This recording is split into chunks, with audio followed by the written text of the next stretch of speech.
사랑하는 서문교회 성도 여러분, 샬롬. 5월 20일 금요일 아침 말씀 시간입니다. 오늘 아침에 함께 묵상하실 하나님의 말씀은 사무엘상 9장 1절부터 14절까지인데요. 제가 봉독해 드리겠습니다. 베냐민 지파의 기스라 이름하는 유력한 사람이 있으니 그는 아비엘의 아들이요 스롤의 손자요 베고랏의 증손이요 아비아의 현손이며 베냐민 사람이더라. 기스에게 아들이 있으니 그의 이름은 사울이요 준수한 소년이라.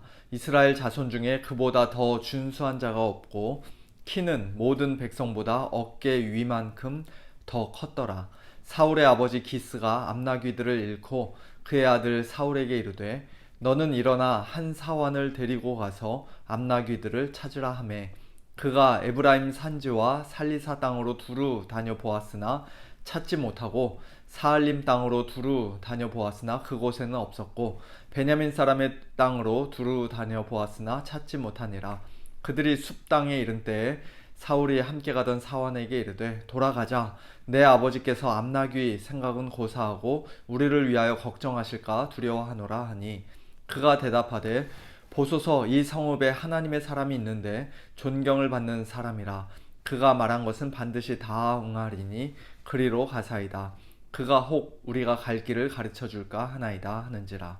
사울이 그의 사환에게 이르되 우리가 가면 그 사람에게 무엇을 드리겠느냐? 우리 주머니에 먹을 것이 다하였으니 하나님의 사람에게 드릴 예물이 없도다. 무엇이 있느냐 하니 사환이 사울에게 다시 대답하여 이르되 보소서 내 손에 은 한 세겔의 4분의 1이 있으니 하나님의 사람에게 드려 우리 길을 가르쳐 달라 하겠나이다 하더라. 옛적 이스라엘에 사람이 하나님께 가서 물으려 하면 말하기를 선견자에게로 가자 하였으니 지금 선지자라 하는 자를 옛적에는 선견자라 일컬었더라.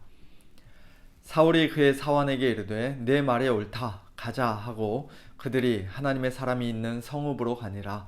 그들이 성읍을 향한 비탈길로 올라가다가 물 기르러 나오는 소녀들을 만나 그들에게 묻되 선견자가 여기 있느냐 하니 그들이 대답하여 이르되 있나이다. 보소서 그가 당신보다 앞서갔으니 빨리 가소서. 백성이 오늘 산당에서 제사를 드리므로 그가 오늘 성읍에 들어오셨나이다. 당신들이 성읍으로 들어가면 그가 먹으러 산당에 올라가기 전에 곧 만나리이다. 그가 오기 전에는 백성이 먹지 아니하나니 이는 그가 제물을 축사한 후에야 청함을 받은 자가 먹음이니이다. 그러므로 지금 올라가소서. 곧 그를 만나리이다 하는지라. 그들이 성읍으로 올라가서 그리로 들어갈 때에 사무엘이 마침 산당으로 올라가려고 마주 나오더라. 아멘. 우리말 속담 중에 잘 되면 제 탓, 못 되면 조상 탓이라는 말이 있죠. 어떤 일이 성공적으로 잘 되는 것은 다 내가 잘해서 그런 것이고 뭔가 일이 잘 안 풀리거나 어려워지는 것은 그게 조상이든 누구든 결국 남의 잘못이요 남 탓이라는 뜻입니다. 저는 비록 이 세상 사람들은 다 그렇게 말한다 할지라도 우리 성도들은 그 말을 거꾸로 사용해야 한다고 생각합니다. 즉 잘 되면 하나님 탓, 못 되면 내 탓, 그렇게 말해야 하지 않을까 싶습니다. 탓이라는 말이 원래 부정적으로 쓰이는 말이니까 그보다는 잘 되면 하나님 덕분이고 하나님의 은혜요, 못 되면 내 탓이다, 그렇게 말하는 것이 좋을 것 같아요. 이것은 특별히 우리의 구원과 관련해서 생각해 볼 때 분명한 진리입니다. 우리가 구원을 받고 하나님의 백성이 되는 것은 단 1%도 우리 자신의 공로가 아닌 100% 하나님의 전적인 은혜이지만 반대로 누군가가 하나님을 참되게 믿지 않고 하나님께 불순종하는 것은 모두 다 그 자신의 책임인 것입니다. 하나님께서 은혜를 주시지 않아서 내가 범죄한 것이고 결국 구원받지 못하게 된 것이라고 그렇게 하나님 탓을 해서는 안 된다는 것이에요. 오늘 본문에서부터 본격적으로 등장하는 사울의 경우를 통해 우리는 그와 같은 사실을 다시 한번 확인하게 됩니다. 어제 본문에서 우리가 보았듯이 이스라엘 백성들이 주변 다른 나라들처럼 자기들 위에 왕을 세워달라고 요구했을 때 하나님께서는 그 요구를 기뻐하지 않으셨음에도 불구하고 그들의 요구를 들어주셨습니다. 그리고 그 왕이 될 사람으로서 사울을 택해 주셨죠. 우리 같으면 왕을 달라는 이스라엘이 너무 괘씸해서라도 일부러 제일 형편없고 보잘것없는 사람을 왕으로 주고는 너희들 어디 한번 고생 좀 해봐라, 그렇게 골탕 먹일 것 같은데 하나님은 그렇게 하지 않으셨습니다. 오늘 본문 1절과 2절을 보니까 사울은 비록 에브라임 지파나 유다 지파처럼 가장 영향력 있는 지파 사람은 아니었지만 그 외에는 모든 것이 다 훌륭했던 것을 우리가 볼 수 있습니다. 사울은 베냐민 지파에서 유력한 사람인 기스의 아들로서 준수한 소년이었습니다. 소년이라고 해서 티네이저라는 뜻은 아니고 이미 다 장성한 청년 또는 장년이었을 것입니다. 또 그의 외모에 대해서도 이스라엘 자손 중에 그보다 더 준수한 자가 없고 키는 모든 백성보다 어깨 위만큼 더 컸다고 묘사할 정도로 사울은 어디에다가 내놔도 주변 다른 나라들과 비교해봐도 조금도 꿀리지 않고 부끄럽지 않은 사람이었습니다. 그는 또한 엘리의 두 아들이나 사무엘의 두 아들과는 달리 아버지 말씀에 잘 순종하는 착한 아들이었을 뿐만 아니라 자기보다 신분이 낮은 사환의 이야기에도 귀를 기울이고 그의 조언도 잘 받아들일 정도로 굉장히 겸손한 사람이었습니다. 그래서 사무엘상 10장을 보면 사무엘이 이스라엘 모든 지파를 미스바로 불러 모으고 제비를 뽑아 사울을 왕으로 뽑을 때 자기들에게 왕을 달라는 그 백성들의 요구를 사무엘이 처음에는 못마땅하게 생각했었음에도 불구하고 백성들 앞에 사울을 높이며 사무엘이 이렇게 말합니다. 너희는 여호와께서 택하신 자를 보느냐? 모든 백성 중에 짝할 이가 없느니라. 이처럼 사울은 외모든 성품이든 또 능력이든 여러모로 뛰어나고 탁월한 사람이었음에 틀림이 없습니다. 어디 그뿐이었습니까? 오늘 본문에서 우리가 볼 수 있는 것처럼 하나님께서는 잃어버린 암나귀들을 통해 또 사환의 지혜로운 조언과 마침 그에게 있었던 은 4분의 1 세계를 통해 그리고 물을 기르러 나온 소녀들과의 우연한 만남을 통해 사울의 발걸음을 인도하셔서 결국 사무엘을 만날 수 있도록 세밀하게 섭리해 주셨습니다. 그리고 사무엘상 10장에서는 사울에게 여호와의 영이 크게 임하게 하시고 새 마음도 주시는 등 그가 장차 왕으로서의 직분을 잘 감당할 수 있도록 필요한 모든 좋은 것을 하나님께서 그에게 풍성히 공급해 주기까지 하셨습니다. 이처럼 사울이 이스라엘 백성의 첫 번째 왕으로 세워진 것은 모든 것이 다 하나님의 은혜요, 하나님 덕분이었던 것입니다.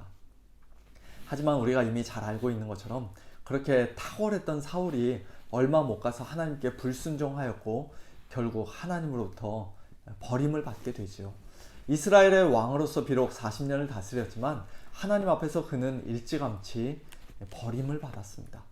그와 같은 사울의 범죄와 불순종과 실패에 대한 책임이 단 1%라도 하나님께 있지 않다는 것이에요. 첫사람 아담의 범죄와 타락이 하나님 잘못이 아니었던 것처럼 또 예수님을 배반하고 팔아넘긴 가룟 유다의 죄에 대한 책임이 하나님께 있지 않았던 것처럼 사울의 모든 죄와 불순종과 그의 비극적인 실패 역시도 100%다 사울 탓이었습니다. 그리고 그것은 오늘 저와 여러분의 죄와 불순종도 마찬가지입니다. 우리 자신의 책임입니다. 우리는 하나님을 탓할 수 없습니다. 하나님은 우리에게 늘 좋은 것만을 주셨습니다. 우리의 삶 가운데, 우리의 마음 가운데 단 하나라도 선하고 아름다운 것이 있다면 그것은 우리 스스로 만들어낸 것이 아니라 모두가 다 하나님께로부터 온 것이요 하나님의 선물임을 우리는 반드시 인정해야 합니다. 우리는 원래 악한 죄와 불순종 밖에는 열매 맺을 수 없는 그런 사람들이기에 우리의 그런 모든 죄에 대해 하나님께서 철저히 책임을 물으시고 우리를 버리신다면 우리는 아무런 변명도 할 수 없는 자들이라는 사실을 우리는 겸손히 인정해야 합니다.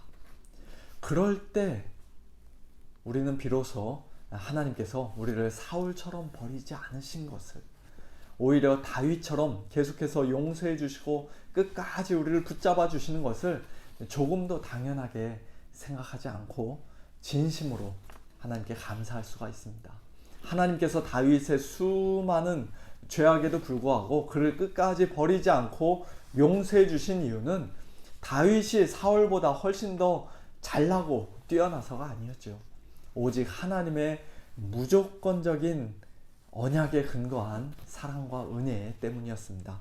사무엘하 7장에서 하나님은 다윗의 후손에 대한 약속을 하시며 다윗에게 이렇게 말씀하십니다. 나는 그에게 아버지가 되고 그는 내게 아들이 되리니 그가 만일 죄를 범하면 내가 사람의 매와 인생의 채찍으로 징계하려니와 내가 내 앞에서 물러나게 한 사울에게서 내 은총을 빼앗은 것처럼 그에게서 빼앗지는 아니하리라. 이것은 1차적으로는 다윗의 아들 솔로몬을 가리키는 말이지만 궁극적으로는 다윗의 후손으로 이 땅에 오실 예수님을 가리키는 말씀입니다.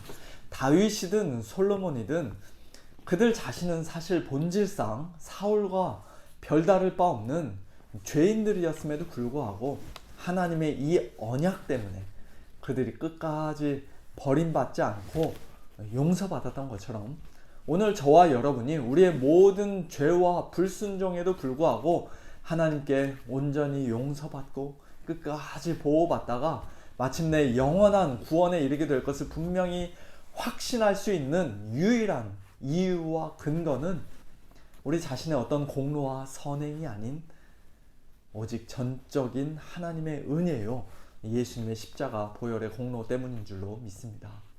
오늘 하루도 하나님의 이 놀라운 구원의 은혜 조금도 당연한 것으로 생각하지 않고 진심으로 감사하고 기뻐하는 우리 모두가 다 될 수 있기를 예수님의 이름으로 축원합니다.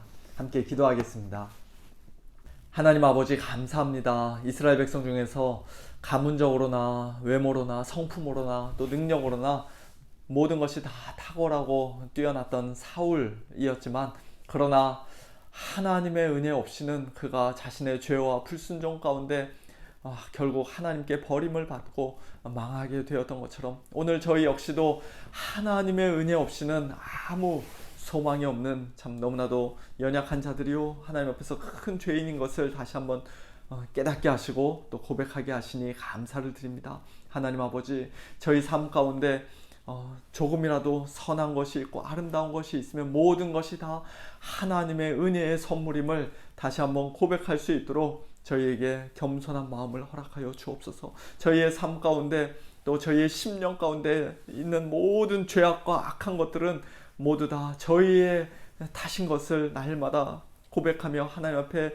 진심으로 회개하는 자들 될 수 있도록 하나님 은혜를 베풀어 주시옵소서. 저희들도 하나님께서 붙드시지 않으시면 사울과 같이 망할 수밖에 없는 자들이지만 그러나 예수님 안에서 예수님의 십자가의 보혈의 공로 때문에 저희들을 깨끗이 용서하시고 저희들을 끝까지 붙잡아 주시며 마침내 영원한 천국으로 인도해 주실 것이라는 분명한 확신과 믿음 저희들에게 허락해 주시니 감사합니다. 하나님 아버지, 이 믿음 안에서 저희들 오늘도 기뻐하게 하시고 하나님의 크신 은혜에 진심으로 감사하게 하시고 더욱더 하나님의 백성답게 이 땅에서 거룩한 삶 살아가는 저희 모두 될 수 있도록 은혜를 베풀어 주시옵소서.